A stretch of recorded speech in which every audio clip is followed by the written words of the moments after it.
Hey guys, it's Malphasar here, and this is going to be our Werewolf Druid PTR feedback video. While I think the Werewolf Druid is in a better position with the changes Blizzard has made, and they're doing great moving in the right directions, I think there are still some glaring issues that need to be addressed. In this video, some of the skills will discuss some changes on how we would think it would work better. Mind you, these are just ideas of mine. I'm not saying they need to do these changes. It's just an idea of how maybe we can move in the right direction with the Werewolf Druid here to make them more viable in the end game to keep up with builds like the Storm Slide Druid. And if you want to see a comprehensive list in full detail of this, you can go into the link in the description below. Go check out the forum post we'll be making here as well, and you can then like it, and we can try and push this to the attention of the Blizzard team. So let's dig in and discuss. So let's discuss the general issues here first. So the first issue would be poison scaling, especially in the form of dots. I feel like dots fall off very quickly in Diablo 4 in general, and it's the same issue here with poison damage.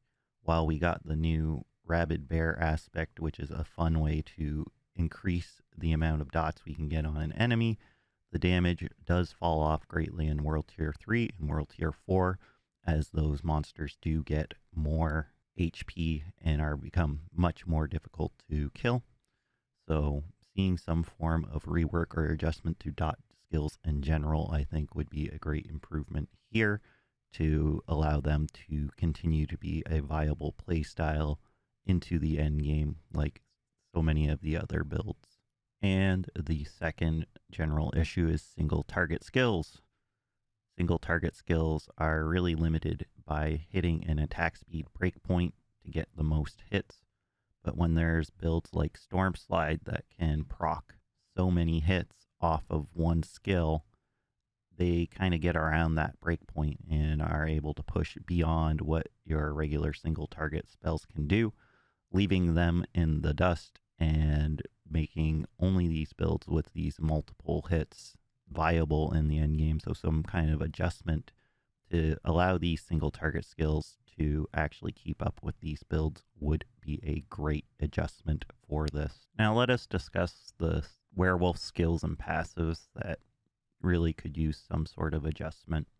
So we'll start off with one of the biggest werewolf skills and probably the one that requires the most work, Shred. In its current state, I find it's very, very inconsistent just because all the attacks do a different amount of damage, and the way it stacks with the aspects and things currently, it's so inconsistent in how hard you're going to hit with it. What would be a good fix for this would be, instead of ramping up the damage with Shred, would be let's equalize the damage on Shred and have a special effect come on each attack. An example of this would be your first attack just does damage, second attack does an AoE, third attack does an AoE and another kind of effect, and then when you get the Agile Wolf aspect, you can make it so the damage does a large AoE, the special effect, and then the knockdown as well. Now, like I said earlier, this is just an idea of how you can make it work better, but also I think dash should be a staple part of this ability.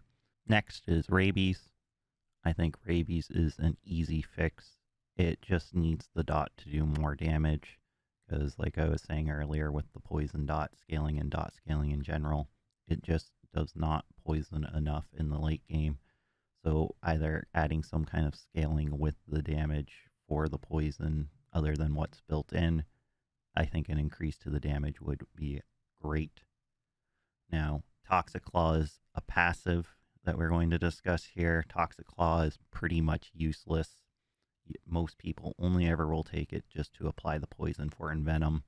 I think, again, with the dot issue in dot damage, some way of making this dot damage more effective would make this passive more appealing. So, for example, it does 10% of the damage you dealt instead of based on the base attack. But something here could be done to improve how Toxic Claw actually operates here. Would be a great fix.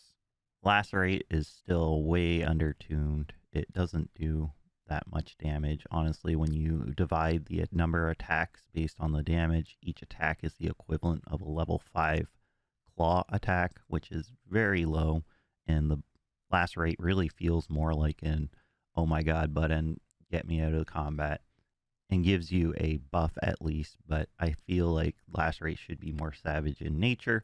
The damage should be more on par with what Shred is doing, and I think this would alleviate some of the issues with the skill where each hit is only the equivalent of the basic claw attack. Grizzly Rage.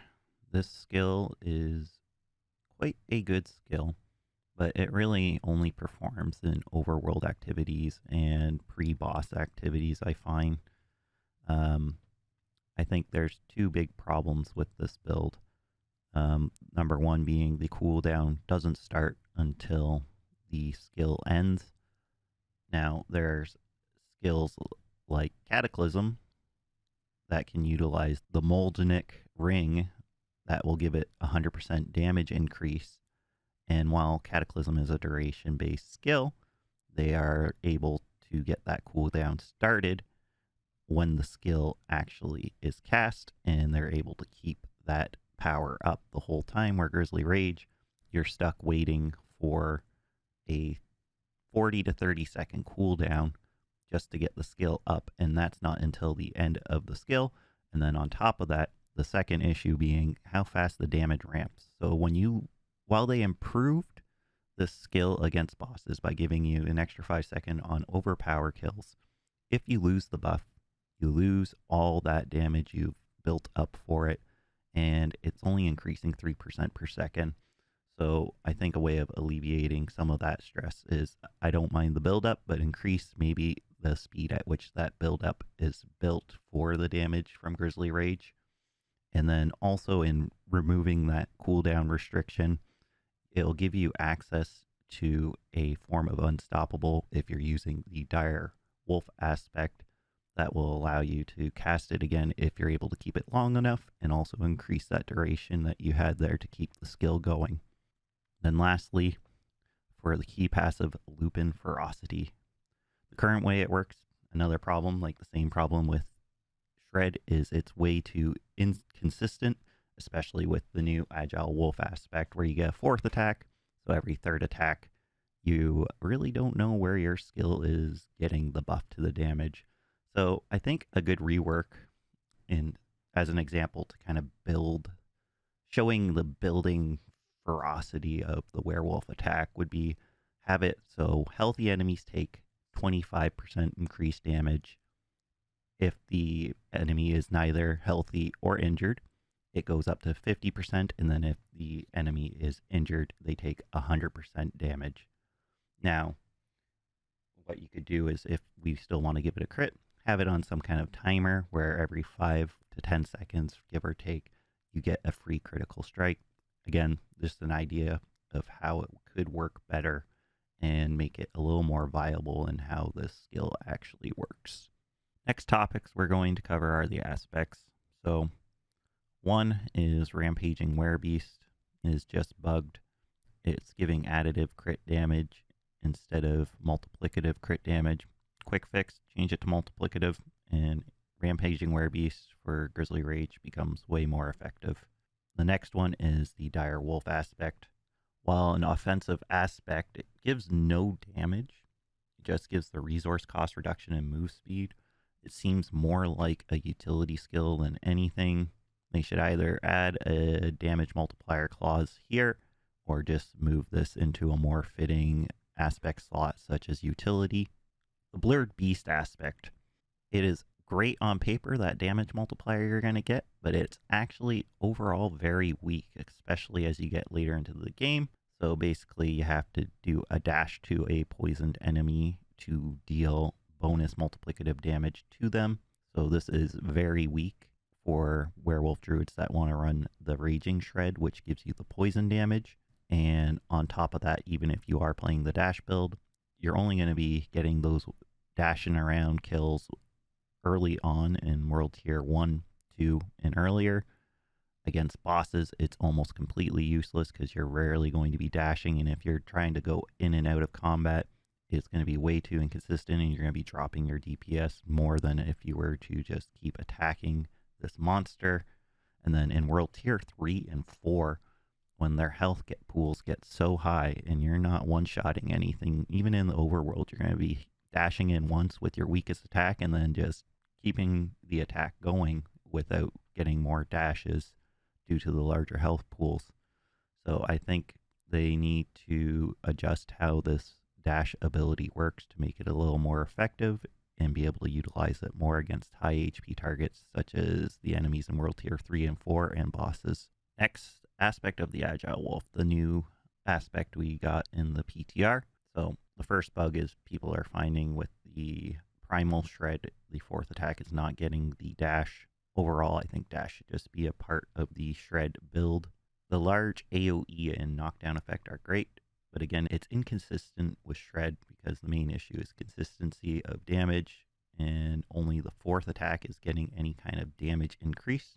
So I think a good way to fix this would be just to have the aspect increase the damage of all Shred attacks, and that would be a great buff while still giving the 4th attack.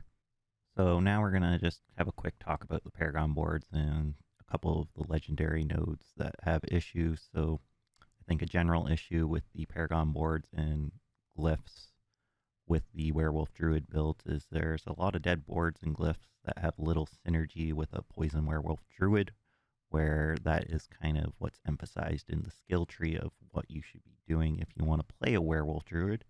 While some of this has been improved with the way the new boards are and adding the extra damage in the legendary glyphs, I believe some more synergies need to be brought to this playstyle.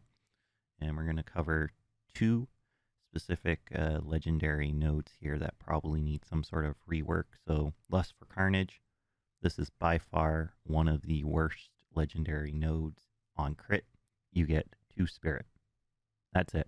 I think adding some kind of damage clause to this Lust for Carnage node would be extremely beneficial and help with some of the synergy issues the Werewolf Druid is experiencing. And the second is Heightened Malice. While this is great in overworld and pre-boss events, this skill should have a boss clause because against bosses, it's very rare. There are 3 monsters that can be poisoned, and if they are, they do not stick around long enough for that damage to even matter. And the last topic we're going to cover is uniques. There's 2 uniques we want to cover in this area. We'll start off with the Waxing Gibbous. This is a great weapon and idea, but when every other unique has a great ability that comes with some kind of damage multiplier, the Waxing Gibbous shouldn't be different than them. It is comparatively weaker. They should add some kind of clause that also when you break stealth, you get some kind of damage multiplier added to your damage. Again, with the bug there currently is that we've reported already at this time, the Waxing Gibbous does not cause stealth when using Blood Howl, so currently it's useless against bosses. But any fixes to Shred and Toxic Claw should improve the Waxing Gibbous greatly. And an additional thing they could do is in a slot, maybe replace one of the items, maybe the crit damage with the Temper Claws, where you can get the additional Shred attack would be a great change for the Waxing Gibbous to make it a little more viable and help with the Werewolf Druid builds. Lastly, the Flesh Renderer. While this item I'd say is fairly effective in getting that burst of damage while using either your Debilitating Roar or Blood Howl, I think since it's designed around a synergy with poison, some kind of poison damage multiplier or damage over time increase would make this synergy with this feel even better, pushing that Werewolf Druid poison synergy build to feel even better and put it in a better place than it is. So closing thoughts, while I believe the Blizzard team has done a great job improving the Werewolf Druid playstyle I do believe there's some tuning and synergies that need to be improved here still to make the build more viable in the end game, such as Storm Slide.